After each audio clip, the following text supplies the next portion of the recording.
ಇನ್ನು ಪ್ರಜ್ವಲ್ ರೇವಣ್ಣ ಅತ್ಯಾಚಾರ ಪ್ರಕರಣಕ್ಕೆ ಸಂಬಂಧಪಟ್ಟ ಹಾಗೆ ಅರೆಸ್ಟ್ ಆಗಿದ್ದು ಸದ್ಯ ಮಹಜರು ಕಾರ್ಯವನ್ನ ಮಾಡಲಾಗ್ತಾ ಇದೆ.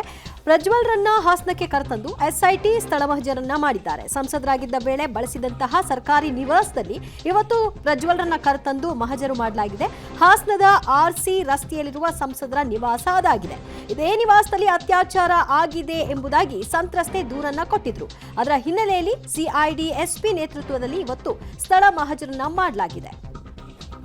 ಅತ್ಯಾಚಾರ ಆರೋಪ ಪ್ರಕರಣದಲ್ಲಿ ಜೈಲು ಸೇರಿರ್ತಕ್ಕಂತಹ ಮಾಜಿ ಸಂಸದ ಪ್ರಜ್ವಲ್ ರೇವಣ್ಣ ಅವರನ್ನು ಇನ್ನು ಸ್ಥಳ ಮಹಜರಿಗಾಗಿ ಅವರು MP ಆಗಿದ್ದಂಥ ಸಂದರ್ಭದಲ್ಲಿ ಕರ್ತವ್ಯ ನಿರ್ವಹಿಸ್ತಿರ್ತಕ್ಕಂತಹ ನಿವಾಸಕ್ಕೆ ಕರೆತಲಾಯಿತು. ಈಗ ನೀವು ದೃಶ್ಯದಲ್ಲಿ ಗಮನಿಸಬಹುದು, ಇದು ಹಾಸನದ ಆರ್ಸಿ ರಸ್ತೆಯಲ್ಲಿರ್ತಕ್ಕಂತಹ ಸರ್ಕಾರಿ ನಿವಾಸ. ಏನು ಪ್ರಜ್ವಲ್ ರೇವಣ್ಣ ಅವರು ಸಂಸದರಾಗಿದ್ದಂತಹ 5 ವರ್ಷದಲ್ಲಿ ಈ ನಿವಾಸವನ್ನು ಸಂಸದರ ಕಚೇರಿಯನ್ನಾಗಿ ಬಳಸಿದರು. ಇದೇ ನಿವಾಸದಲ್ಲಿ ಸಂತ್ರಸ್ತ ಮಹಿಳೆ ಏನು ಆರೋಪವನ್ನು ಮಾಡಿ ದೂರನ್ನು ನೀಡಿದರು, ನನ್ನ ಮೇಲೆ ಅತ್ಯಾಚಾರವಾಗಿರ್ತಕ್ಕಂತಹ ದೂರನ್ನು ನೀಡಿದರು. ಇದೇ ನಿವಾಸದಲ್ಲಿ ತನ್ನ ಮೇಲೆ ಲೈಂಗಿಕ ದೌರ್ಜನ್ಯ ಹಾಗೂ ಅತ್ಯಾಚಾರವನ್ನು ಮಾಡಿದರೆ ಅಂತ ಹೇಳಿ ಅವರು ದೂರ ನೀಡಿದರು. ಮೇ 4ರಂದು ಸಂತ್ರಸ್ತ ಮಹಿಳೆಯನ್ನು ಇದೇ ನಿವಾಸಕ್ಕೆ ತಂದು ಸ್ಥಳ ಮಹಜರನ್ನು ಮಾಡಲಾಗಿತ್ತು. ಅದಾದ ಬಳಿಕ ಪ್ರಜ್ವಲ್ ರೇವಣ್ಣ ಅವರು ಜೈಲು ಸೇರಿದ್ದು CID SP ನೇತೃತ್ವದಲ್ಲಿ ಇಂದು ಬಾಡಿ ವಾರೆಂಟ್ ಮೇಲೆ ನ್ಯಾಯಾಂಗ ಬಂಧನದಿಂದ ಪ್ರಜ್ವಲ್ ರೇವಣ್ಣ ಅವರನ್ನು ವಶಕ್ಕೆ ಪಡೆದು ಇದೇ ಸಂಸದ ನಿವಾಸಕ್ಕೆ ಸುಮಾರು ಇಂದು ಮಧ್ಯಾಹ್ನ 12 ಗಂಟೆ ಸಮಯಕ್ಕೆ ಕರೆತರ್ತಾರೆ. ಸತತ 4 ಗಂಟೆಗಳ ಕಾಲ FSL ತಂಡ ಸ್ಥಳ ಮಹಜರನ್ನು ಮಾಡ್ತದೆ. ಅಲ್ಲದೆ ಪ್ರಜ್ವಲ್ ರೇವಣ್ಣ ಅವರ ಹೇಳಿಕೆಯನ್ನು ಸಹ ದಾಖಲಿಸಿಕೊಳ್ತದೆ.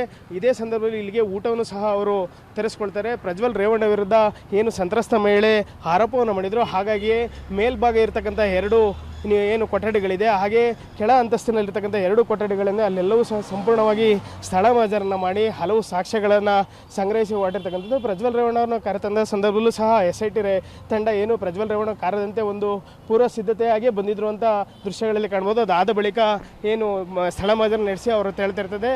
ಏನು ಪ್ರಜ್ವಲ್ ರೇವಣ್ಣ ಅವರು ಜೀಪ್ ಹತ್ತೋ ಮುಂಚೆ ಅವರು ಪ್ರಜ್ವಲ್ ರೇವಣ್ಣ ಅವರು ಯಾರಿಗೂ ಕಾಣದಂತೆ ಸುತ್ತುವರೆದಿರ್ತಾರೆ. ಈ ವೇಳೆ ಪ್ರಜ್ವಲ್ ರೇವಣ್ಣ ವೇಗವಾಗಿ ಬಂದು ಜೀಪನ್ನು ಏರ್ತಾರೆ. ಅದಾದ ಬಳಿಕ ಏನು ಸಂಸದರ ಏನು ಬಳಸಿದಂಥ ನಿವಾಸ ಸುತ್ತ ಬಿಗಿ ಪೊಲೀಸ್ ಬಂದೋಬಸ್ತನ್ನು ಮಾಡಲಾಗಿರುತ್ತೆ. ಪ್ರಜ್ವಲ್ ರೇವಣ್ಣ ಅವರು ಜೀಪನ್ನು ಏರಿದ ಬಳಿಕ ವೇಗವಾಗಿ ಜೀಪನ್ನು ಚಲಾಯಿಸಿಕೊಂಡು ಬೆಂಗಳೂರಿನತ್ತ ತಳ್ಳಿರ್ತಕ್ಕಂಥದ್ದು. ಒಟ್ಟಿನಲ್ಲಿ ಸತತ 4 ಗಂಟೆಗಳ ಕಾಲ ಏನು ಸ್ಥಳ ಮಹಜರ ನಡೆಸಿದೆ, ಹಲವು ಸಾಕ್ಷ್ಯಗಳು ಲಭ್ಯವಾಯಿತು ಅಂತ ಹೇಳಿ ಮಾಹಿತಿ ತಿಳಿದು ಬಂದಿರತಕ್ಕಂಥದ್ದು. ಕ್ಯಾಮ್ರಾ ಪರ್ಸನ್ ನಾಗರಾಜ್ ಜೊತೆ ಶಶಿಧರ್, ಬಿಸಿ ಪಬ್ಲಿಕ್ TV, ಹಾಸನ.